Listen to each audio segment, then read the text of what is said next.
مصدق ملک صاحب، یہ سارا معاملہ جو ہے اس پہ آپ سے سوال تو کوئی بنتا نہیں، لیکن میں یہ سمجھتا ہوں کہ آپ لوگ جو اس پہ پریس ٹاکس کرتے ہیں وہ مناسب تو نہیں. یہ معاملہ ایک پرسنل معاملہ ہے.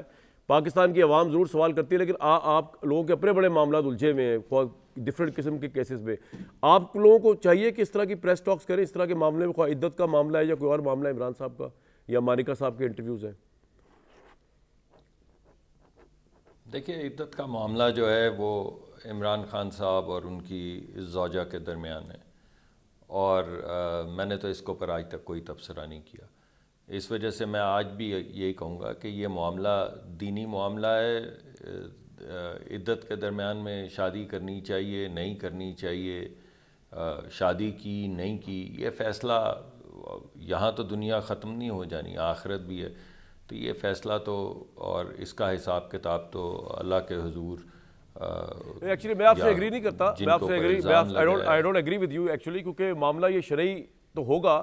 وہ تو اگر ہر معاملہ شرعی ہے، مطلب اگر آپ پبلک آفس ہولڈ کرتے ہیں مصدق صاحب اور آپ جھوٹ بولنا شروع کر دیں تو آپ کہہ سکتے ہیں جھوٹ تو یہ تو میرا اللہ کا معاملہ ہے جو میں جھوٹ بول رہا ہوں، یا میں کسی کو اگر کسی اور طریقے سے غیر اخلاقی طور پہ ڈیل کروں. لیکن if you hold a public office آپ جھوٹ نہیں بول سکتے. آپ جھوٹ بولیں گے آپ ڈسکوالیفائی ہوں گے. یہ معاملہ یہ ہے. شریعت کا معاملہ تو اٹھانے کا میں حقدار ہی نہیں ہوں، میں تو شریعت کا مجھے پتہ ہی نہیں ہے بھائی. پبلک آفس کی بات ہو رہی ہے، کنسٹیٹیوشن کی بات ہو رہی ہے. جی، کیونکہ آپ نے معاملہ عدت کا پوچھا تو میں نے جواب عدت کا دیا.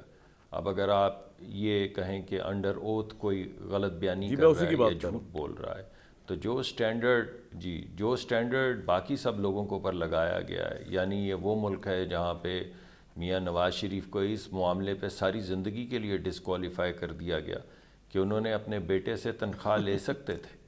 اپنے بیٹے کی کمپنی میں ہر باپ کے لیے بڑے فخر کی بات ہے کہ اس کا بیٹا اگر کوئی کمپنی بنائے. میرا بیٹا مجھے کہے کہ تم آپ آئیں اور میری کمپنی کے بورڈ کے چیئرمین بن جائیں یا اس پہ سرو کریں، تو میں اپنے بیٹے سے کیا پیسے لوں گا؟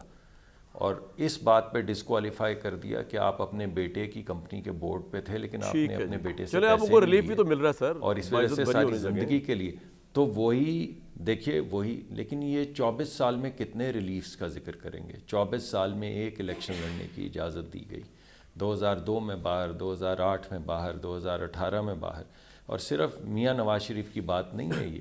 میں نے 4 سال کئی دفعہ آپ کے پروگرام میں گنوایا ہے، چاہے وہ 13,000 میگا واٹ بجلی کے ہوں یا 1.2 بلین کیوبک فٹ کی گیس ہو یا ہزاروں میل کی موٹر وے ہو یا فارم ٹو روڈ جو پکیاں سڑکاں سوکھے پینڈے کے نام سے پروگرام شروع ہوا تھا، یا ڈسٹرکٹس میں سی ٹی اسکین لگانے. یہ اگر 4 سال میں، ایسا لگتا ہے کہ پتہ نہیں کتنے ڈیکیڈز میں یہ کام ہوئے. اگر یہ سارا کام 4 سال میں ہو سکتا تھا تو صرف میاں نواز شریف. چلے سر، ہم تو اس وقت پرفارمنس کی بات نہیں کر رہے، معاملہ چل رہا ہے اخلاقیات کا، قوم کا بھی. میں